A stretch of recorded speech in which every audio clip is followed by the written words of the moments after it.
रामदास के देहांत को 4 दिन ही हुए थे। 12 दिन का शोक चल रहा था। एक दिन अचानक एक गाड़ी उनके घर के सामने आकर रुकी। उसमें से एक आदमी निकला और शोक में बैठे लोगों के बीच में जाकर बोला कि रामदास के वारिस कौन कौन हैं। बैठक में 30-40 लोग बैठे थे। वे सभी अचानक इस तरह का प्रश्न करने वाले शख्स का मुंह ताकने लगे। वहां पर रामदास के बेटे भी बैठे हुए थे। फिर रामदास के तीनों बेटों ने हाथ ऊपर करते हुए कहा कि हम उनके बेटे हैं, कहिए आपको हमसे क्या काम था। वह व्यक्ति रामदास के तीनों बेटों को गौर से देखता हुआ बोला कि आज से 20 साल पहले तक रामदास मेरे शहर में नौकरी किया करते थे। उस समय उन्होंने मुझसे कुछ रुपए उधार लिए थे। वह रकम ब्याज सहित अब 20 लाख रुपए हो चुके हैं। आज मैं वे पैसे लेने आया हूँ। उस आदमी के इतना कहते ही वहां पर खुसर फुसर शुरू हो गई। रामदास का बड़ा बेटा जो एक सरकारी नौकरी में था, खड़े होते हुए बोला कि आपके पास क्या सबूत है कि मेरे पिताजी ने आपसे पैसे उधार लिए थे। वह आदमी मुस्कुराता हुआ बोला कि मैं एक वकील हूँ, इतना मूर्ख भी नहीं हूँ कि बिना सबूत के चला आऊं। मेरे पास रुपए लेन देन का अनुबंध पत्र है जिस पर तुम्हारे पिता ने अपने हाथों से पूरा विवरण लिख रखा है और अपने हस्ताक्षर भी कर रखे हैं। बड़ा बेटा बोला कि मैं किसी अनुबंध पत्र को नहीं मानता, मुझे तो आप फ्रॉड लगते हो।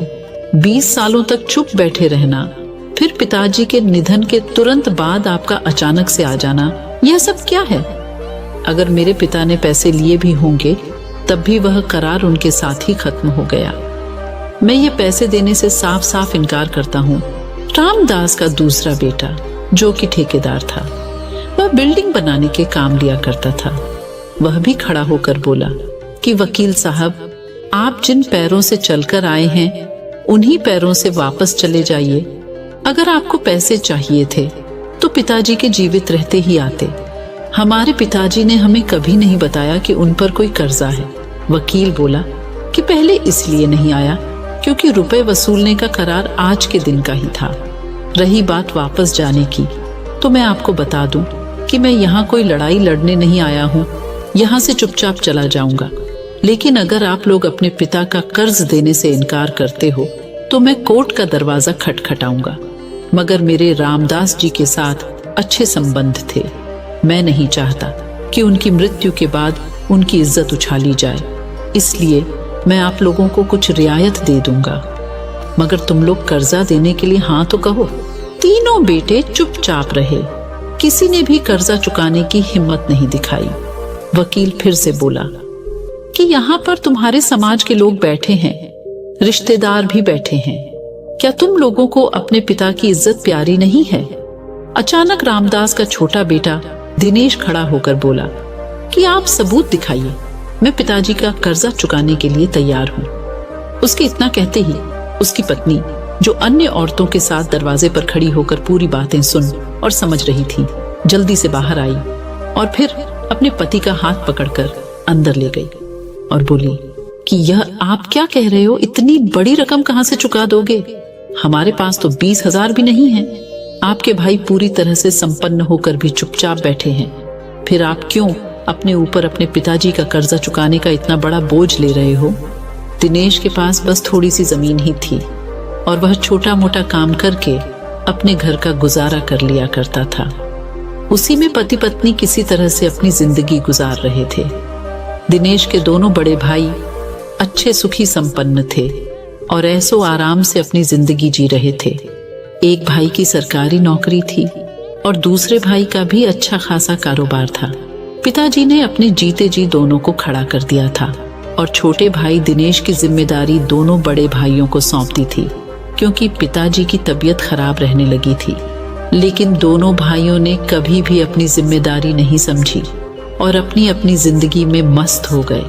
न तो उन्होंने दिनेश को कोई कारोबार कराया और न ही उसकी कभी किसी प्रकार से आर्थिक मदद की। दिनेश ने भी अपने भाइयों से कभी कोई शिकायत नहीं की। ऊपर वाले ने उसे जिस हाल में रखा वह उसी हाल में मेहनत करके अपनी जिंदगी व्यतीत कर रहा था। बस उसके पिताजी ने जमीन तीनों भाइयों के नाम कर रखी थी, जिससे उसकी थोड़ी मदद हो जाती थी और बस वह जमीन का टुकड़ा ही दिनेश का सहारा था। लेकिन अब वह जमीन भी उसके नसीब में नहीं बची, क्योंकि आज वह भी जाने वाली थी। दिनेश ने अपनी पत्नी से कहा कि मैं अपनी जमीन बेच दूंगा, मगर पिताजी का नाम खराब नहीं होने दूंगा। दिनेश की पत्नी आंखों में आंसू भरकर बोली कि आपकी इसी आदत के कारण हम लोग गरीब हैं। भगवान के लिए उस जमीन को मत बेचिए। अगर जमीन बिक गई तो हम लोग भूखों मर जाएंगे। उसी के सहारे तो हमारे दिन कट रहे हैं। वह पत्नी के कंधों पर हाथ रखते हुए बोला कि तुमने हर सुख दुख में मेरा साथ दिया है। आज पिताजी की इज्जत का सवाल है। क्या तुम यह चाहोगी कि जीवन भर पूरे गांव के सामने मैं सिर झुकाकर चलूं? तुम हमेशा मुझे सच्चा मर्द कहते आई हो, फिर आज तुम्हें क्या हो गया? क्यों मुझे नामर्द बनाने पर तुली हो? इतना सुनते ही अचानक पत्नी के तेवर बदल गए। वह गर्व के साथ बोली कि माफ कर दो जी, आप जाओ, पहले परिवार की इज्जत बचाओ। रही बात पेट भरने की, उसके लिए मुझे आपके बाजुओं पर भरोसा है। आप हमें भूखे पेट नहीं सोने दोगे। फिर दिनेश डबल जोश में वापस बैठक में आ गया। लोग अब भी धीमी आवाज में खुसर फुसुर कर रहे थे। वकील मुस्कुराते हुए बोला कि अब भी पिता का कर्ज चुकाने के लिए तैयार हो या पत्नी ने तुम्हारा पेच कस दिया? दिनेश मुस्कुराते हुए बोला कि वह एक मर्द की पत्नी है वकील साहब, आप सबूत दिखाइए। मैं कर्ज चुकाने के लिए तैयार हूँ। हाँ, मेरे पास पैसे नहीं हैं, मगर मैं आपको अपने हिस्से की जमीन दे दूंगा, मगर पिताजी पर कर्ज नहीं रहने दूंगा। वकील ने एक बार फिर दिनेश के बड़े भाइयों की तरफ देखा, फिर कहा कि क्या तुम लोग अपने छोटे भाई का साथ नहीं दोगे? दोनों भाई निर्जन की तरह सिर झुकाकर बैठे रहे, कोई जवाब नहीं दिया। वकील बोला कि आज से 20 साल पहले मैंने और रामदास जी ने मिलकर कुछ शेयर खरीदे थे। उस समय उनकी कीमत 20,000 रुपए थी। शेयर खरीदते वक्त यह तय हुआ था कि दोनों में से किसी एक की मृत्यु होते ही शेयर बेच दिए जाएंगे और जो रकम मृतक के हिस्से में आएगी वह जीवित हिस्सेदार उसकी योग्य संतान तक पहुंचाएगा। जीवित हिस्सेदार के पास उस समय के हालातों को देखते हुए यह पूरा अधिकार होगा कि वह हिस्से की रकम सभी बेटों में बराबर बांटे या किसी एक को दे दे। यह उसकी मर्जी पर निर्भर करेगा। वकील आगे बोला, चूंकि मैं ही वह जीवित हिस्सेदार हूं और मेरे पास पूरा अधिकार है कि रामदास का वह हिस्सा मैं किसी को भी दे सकता हूं, इसीलिए मैंने कर्ज का नाटक किया।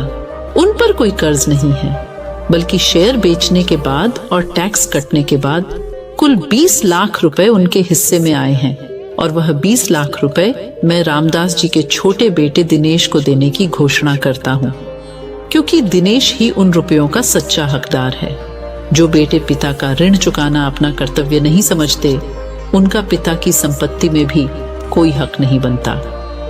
इतना सुनते ही सभी लोग आश्चर्यचकित रह गए और रामदास के दोनों बड़े बेटों का मुंह उतर गया। उनकी पत्नियां कुछ देर पहले अपने देवर को मूर्ख समझ रही थीं, अब वे अपने पतियों को खा जाने वाली दृष्टि से देख रही थीं। वकील के इशारा करते ही उनके आदमी 2 बड़े सूटकेस उठा लाए और उन्हें दिनेश को थमा दिया। यह देखकर वहां विराजमान लोगों ने तालियां बजाकर दिनेश का स्वागत किया। जब दिनेश दोनों सूटकेस उठाकर अंदर कमरे में गया, तब उसकी पत्नी दौड़ कर आई।